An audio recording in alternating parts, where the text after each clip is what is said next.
next 13th question என்ன கேக்குறாங்க find the particular solution கேக்குறாங்க என்ன கொடுத்திருக்காங்க cos of cos ஓட function cos of dy by dx equal to a but இந்த டெரிவேட்டிவ்ன்றது ஒரு trigonometry ஃபங்க்ஷனுக்கு உள்ள வந்திருக்கு இல்லையா அப்ப நம்ம சால்வ் பண்ண முடியாது அப்ப ஃபர்ஸ்ட் நம்ம என்ன பண்ணிக்கலாம் இந்த cos அந்த சைடு கொண்டு போயிடலாமா இப்ப இந்த cos இந்த சைடு போறப்ப என்ன ஆயிடும் cos இன்வெர்ஸா மாறும் அப்ப எப்படி வரும் dy by dx equal to cos அந்த சைடு போறப்ப என்ன ஆயிடும் cos inverse அப்ப cos inverse of இந்த புரியுதா cos அந்த சைடு கொண்டு போயிடும் அப்ப இங்க இது மட்டும் dy by dx equal to என்னது cos inverse of a அதுக்கு அப்புறம் இந்த dx கீழ இருக்கு மேல கொண்டு போயிடலாமா அப்ப என்ன ஆகும் dy is equal to cos inverse a into dx இந்த cos inverse a பத்தி நீங்க worry பண்ண வேண்டாம் ஏன்னா அது கான்ஸ்டன்ட் அது x இல்ல y இல்ல ஏதாவது x இருந்தா நம்ம அங்க வெச்சுக்கலாம் y தான் இங்க வெச்சுக்கலாம் அது கான்ஸ்டன்ட் தானே அப்ப அப்படியே இருக்கு புரியுதா ஓகே இப்போ வேரியபிள்ஸ் கவுண்ட் பண்ணிட்டோம் அப்ப நெக்ஸ்ட் ஸ்டெப் என்ன பண்ணிக்கலாம் ரெண்டு சைடும் இன்டெகிரல் பண்ணிக்கலாம் சோ dy இன்டெகிரல் பண்ணா y அவசரப்பட்டு cos இன்வெர்ஸ்ல இன்டெகிரல் பண்ணிடாதீங்க அது கான்ஸ்டன்ட் புரியுதா இங்க xy வேரியபிள் தான் பரவாயில்லை a என்றது கான்ஸ்டன்ட் அப்ப ஒட்டுமொத்தமா இது கான்ஸ்டன்ட் தான் கான்ஸ்டன்ட் இருந்தா நம்ம என்ன பண்றோம் வெளியில தான் வச்சுக்கோங்க அப்ப அந்த வெளியில இருக்கும் cos இன்வெர்ஸ் a அப்ப வெறும் இன்டெகிரல் dx மட்டும் தான் இருக்குன்னு அர்த்தம் சோ dx இன்டெகிரல் பண்ணா x அப்ப into x மட்டும் புரியுதா ஓகே சோ அப்ப y is equal to எப்பவுமே x ன்ற இங்க போட்டு எழுத சொல்லுங்க ஃப்ரண்ட்ல சொல்லிக்கலாமா அப்ப x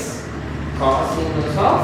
இல்லனா இது ax ன்ற மீனிங்ல இருக்கும் அதனால அந்த x ஃப்ரண்ட்ல சொல்லிக்கலாம் புரியுதா ஓகே பிளஸ் என்ன போட்டுக்கலாம் c கரெக்ட்டா சோ இதுதான் உங்களுடைய என்ன சொல்யூஷன் ஜெனரல் சொல்யூஷன் ரைட்டா சோ ஜெனரல் சொல்யூஷன் முடிஞ்சு நெக்ஸ்ட் அந்த c கண்டுபிடிக்கிறதுக்கு அந்த க்ளூ யூஸ் பண்ணிக்கலாம் இல்லையா சோ எந்த x க்கு பதிலா 0 இல்லையா so substitute x is equal to 0 and y is equal to 1 சொல்லுங்க அப்ப என்ன வரும் 1 equal to இல்லையா y க்கு பதிலா 1 is equal to x க்கு பதிலா 0 அப்ப 0 into anything 0 இல்லையா so 0 plus c அப்ப c is equal to எவ்வளவு வரும் 1 so இந்த c ஐ கொண்டு போய் சப்ஸ்டிட்யூட் பண்ணிடலாமா சோ அப்ப என்ன வரும் y is equal to x cos inverse a plus c க்கு பதிலா 1 ஓகேவா சோ இதான் நம்மளுடைய பர்టిక్యులர் சொல்யூஷன் பட் இதோட நீ பண்ணா ஓகே இல்ல ஃபர்தரா நீங்க சிம்பிள் பண்ணிக்கலாம் என்னன்னா the +1 இந்த சைடு என்ன ஆயிடும் -1 அப்ப y - 1 is equal to என்ன வரும் x cos inverse of a கரெக்ட்டா அடுத்து x ஐ நீ கொண்டு வந்தீங்க என்ன ஆயிடும் அது மல்டிப்ளிகேஷனுக்கு அப்ப இங்க என்ன ஆயிடும் டிவைட் ஆயிடும் அப்ப y - 1 by x is equal to என்ன வரும் cos inverse of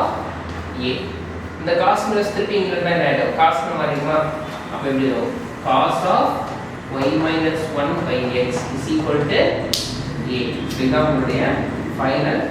particular solution எனவே in case நீங்க